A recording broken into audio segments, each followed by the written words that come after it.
नमस्कार, मैं प्रद्युमन जोशीला।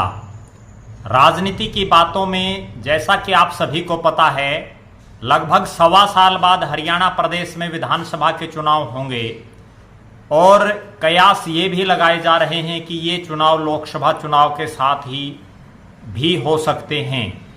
इसी कड़ी में मैं प्रदेश के जो हरियाणा की सरकार चला रहे जो विधायक जिनको मंत्री पद का दायित्व मिला हुआ है, उन मंत्रियों की वर्तमान में क्या स्थिति है और विधानसभा के जब चुनाव होंगे तब वो अगली बार जीत पाएंगे या नहीं जीत पाएंगे, उन सभी का एक रिपोर्ट कार्ड कि किस मंत्री की वर्तमान में आज के दिन क्या हालात है। पिछले 3.25 साल के अपने कार्यकाल में उन मंत्रियों ने कितना काम किया, उनके इलाके में उनकी पार्टी की क्या स्थिति है, इस तमाम विषय पर हम राजनीतिक विश्लेषण आपके बीच में रखेंगे।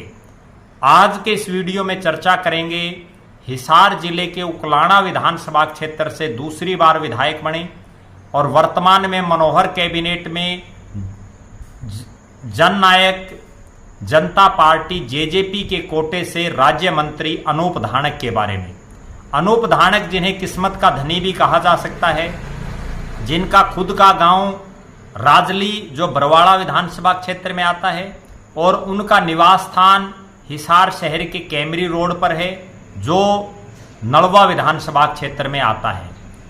उसके बावजूद 2014 के विधानसभा चुनाव में ऐसे हालात और परिस्थितियां बनी कि जिन नेता के साथ लग करके वो राजनीति सीख रहे थे, उमेद सिंह लोहान, उनको बरवाड़ा विधानसभा क्षेत्र से इंडियन नेशनल लोकदल ने टिकट नहीं दी। इंडियन नेशनल लोकदल पार्टी ने बरवाड़ा से उनकी टिकट ना देने की वजह से उमेद सिंह लोहान लगातार नाराज चल रहे थे और उनको राजी करने के लिए उन्हीं के जो है खासम खास अनूप धानक को उकलाना विधानसभा क्षेत्र से ticket Indian National Lokdal party ने दे दी। हालांकि उस दौर में उकलाना से इनेलो की टिकट के चाहने वाले बहुत से नेता थे, लेकिन हल्के से बाहर के प्रत्याशी को लाकर के इंडियन नेशनल लोकदल ने एक दांव खेला और उमेद लोहान को खुश करने के लिए, उनके समर्थकों को खुश करने के लिए वो दांव चला। वो दांव कामयाब भी रहा। कामयाब रहने का सबसे बड़ा कारण ये रहा कि उकलाना विधानसभा क्षेत्र लगभग जाट बेल्ट है। यहाँ बड़े बड़े जाटों के गांव हैं और जो जाट बाहुल्य हैं और यहाँ चौधरी देवीलाल की नीतियों में विश्वास रखने वाले लोग भी बहुतायत मात्रा में हैं। ये एक ऐसा विधानसभा क्षेत्र है जिसमें एक बहुत बड़ा हिस्सा पुराने भट्टू विधानसभा क्षेत्र का भी है जो लोकदली रहा है। इसके अलावा एक हिस्सा पुराने नारनौंद हल्के का भी है और बहुत बड़ा हिस्सा बरवाड़ा विधानसभा क्षेत्र का भी इस हल्के में है। नए परिसीमन के बाद 2009 के चुनाव में भी जब इंडियन नेशनल लोकदल पार्टी की प्रदेश में उतनी बढ़िया स्थिति बहुत से हलकों में नहीं रही थी, लेकिन उकलाना से वो बहुत कम मार्जिन से चुनाव हारे थे। 2014 के विधानसभा चुनाव में अनूप धानक पहली बार इंडियन नेशनल लोकदल पार्टी की टिकट पर चुनाव लड़ करके जीते। इसके बाद जब 5 साल का उनका कार्यकाल लगातार रहा तो हल्के में उनके खिलाफ लोग जो है मुखर होने शुरू हो गए थे। उनकी जीतने की संभावना 2019 में बहुत कम थी, लेकिन उस समय भी उनकी किस्मत ने काम किया। वो इनेलो को छोड़ करके जब इनेलो दो फाड़ हुई तो अजय सिंह चौटाला और दुष्यंत चौटाला के खेमे में चले गए। वहां जाकर के उनको उकलाना से दोबारा से टिकट मिल जाती है जेजेपी की। जेजेपी की टिकट मिलने के बाद परिस्थितियां ऐसी बनती हैं कि खेदड़ गांव जो हल्के के बड़े गांव में आता है, वहां दो मुख्य पार्टियां, दोनों राष्ट्रीय पार्टियां, भारतीय जनता पार्टी भी और कांग्रेस पार्टी, दोनों ही टिकटें एक गांव में दे देती हैं। और जो कांग्रेस के पूर्व विधायक, जो पहले विधायक उकलाना के थे, नरेश सेलवाल, उनकी कांग्रेस पार्टी टिकट काट देती है क्योंकि वो टिकट शैलजा के कोटे में रहती है और शैलजा और नरेश सेलवाल की आखिरी समय में नहीं बन पाई किन्हीं कारणों से। हालांकि पहली बार जब नरेश सेलवाल विधायक बने तो कुमारी शैलजा ने ही उनको टिकट दिलाया था। कुमारी शैलजा का पैतृक गांव प्रभुवाड़ा इसी उकलाना विधानसभा क्षेत्र में आता है और वो अक्सर यहाँ सक्रिय रहती हैं। दो प्रमुख राजनीतिक पार्टियों की टिकटें एक गांव में आ जाने की वजह से एक बार फिर से अनूप धानक की लॉटरी लगती है। किस्मत का धनी कहें, वो जीत जाते हैं और प्रदेश में ऐसा सिनेरियो विधानसभा की सीटों का बनता है कि भाजपा 40, कांग्रेस 31 और जेजेपी 10, इनेलो 1, हलोपा 1, बाकी निर्दलीय।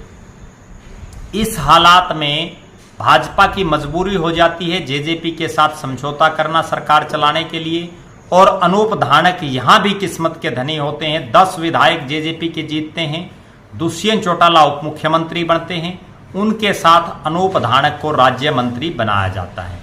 यहां तक तो उनकी राजनीति बिल्कुल सही चल रही है, लेकिन जो ही वो राज्य मंत्री बनते हैं उसके बाद राजनीति में उनका भी फॉल डाउन लगातार आता दिखाई दे रहा है।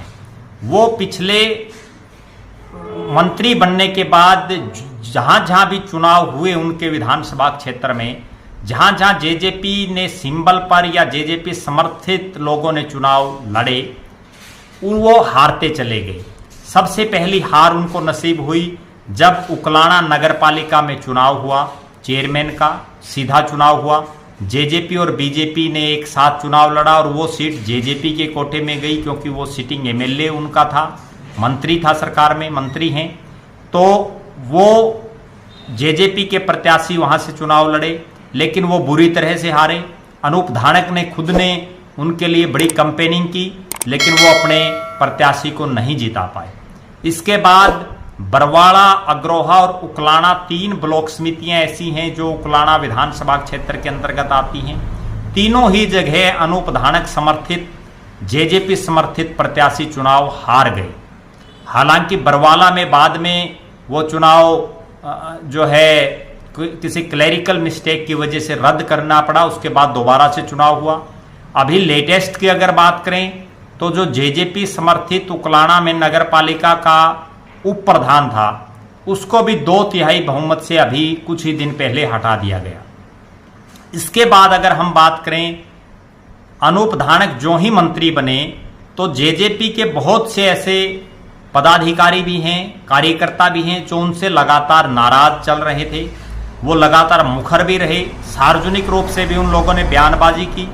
एक बहुत बड़ी बात और अनूप धानक के राजनीतिक जो हाशिए पर जाने की संभावनाएं जो लग रही हैं, उसमें ये रही कि उनकी सगी चाची, जो खुद की उनकी चाची हैं, वो उनके पैतृक गांव राजली में सरपंची का चुनाव बुरी तरह से हार गई, बहुत बुरी तरह से। एक मंत्री की चाची, ये भी उनके लिए एक जो है सेटबैक रहा। इसके अलावा अगर बात करें, वो हल्के से बाहर के ही हैं, मूल रूप से राजली गांव है उनका। उसके बावजूद लोगों ने उनको जिताया, लेकिन मंत्री बनने के बाद हल्के में उस प्रकार के विकास कार्य नहीं हो पाए जैसी लोगों को उम्मीदें थी। अब जब 2024 का चुनाव आएगा तो ऐसा लग रहा है कि इस बार अनूप धानक के लिए इतना आसान नहीं होगा। पिछले 2 चुनाव में तो उनकी किस्मत ने काम किया, कुछ ऐसे राजनीतिक सिनेरियो बने, राजनीतिक परिस्थितियां बनी कि लोगों की मजबूरी हो गई उनको वोट देना। लेकिन इस बार ऐसी संभावनाएं लग रही हैं कि भारतीय जनता पार्टी भी किसी नए चेहरे पर दांव खेलेगी, कांग्रेस पार्टी भी किसी नए चेहरे पर दांव खेलेगी। संभावना ये है कि यहाँ से कांग्रेस की जो पूर्व प्रदेश अध्यक्ष हैं और वर्तमान में जो राष्ट्रीय महासचिव हैं कुमारी शैलजा के भी चुनाव लड़ने की संभावना जताई जा रही हैं, प्रबल संभावनाएं लग रही हैं। ऐसे में ऐसा लग रहा है कि अनूप धानक के लिए इस बार उकलाना में बड़ी मुश्किल आएगी। दूसरी बात, अभी कुछ ही समय पहले बिठमड़ा गांव जो हल्के का बहुत बड़ा गांव है, वहां डिप्टी सीएम और जेजेपी के नेता दुष्यंत चौटाला की जनसभा थी।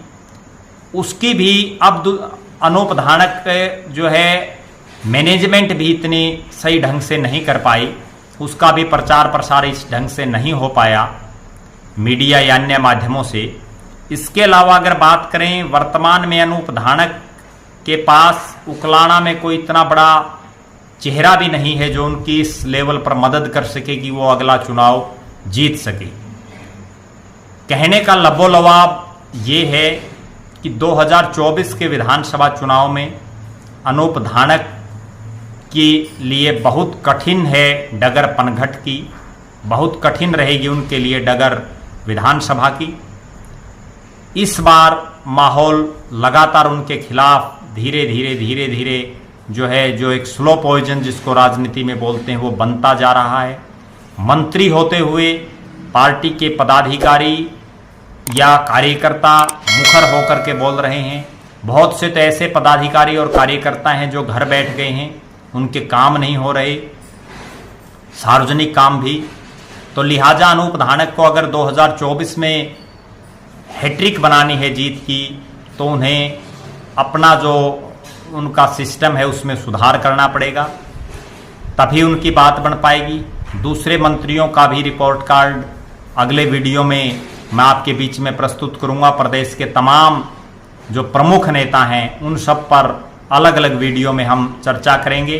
आप हमारे साथ जुड़े रहें, हमारे फेसबुक पेज को लाइक और फॉलो करें, यूट्यूब पर सब्सक्राइब करें, वीडियो को शेयर करें। धन्यवाद। आपका अपना प्रद्युमन जोशीला, नलवा।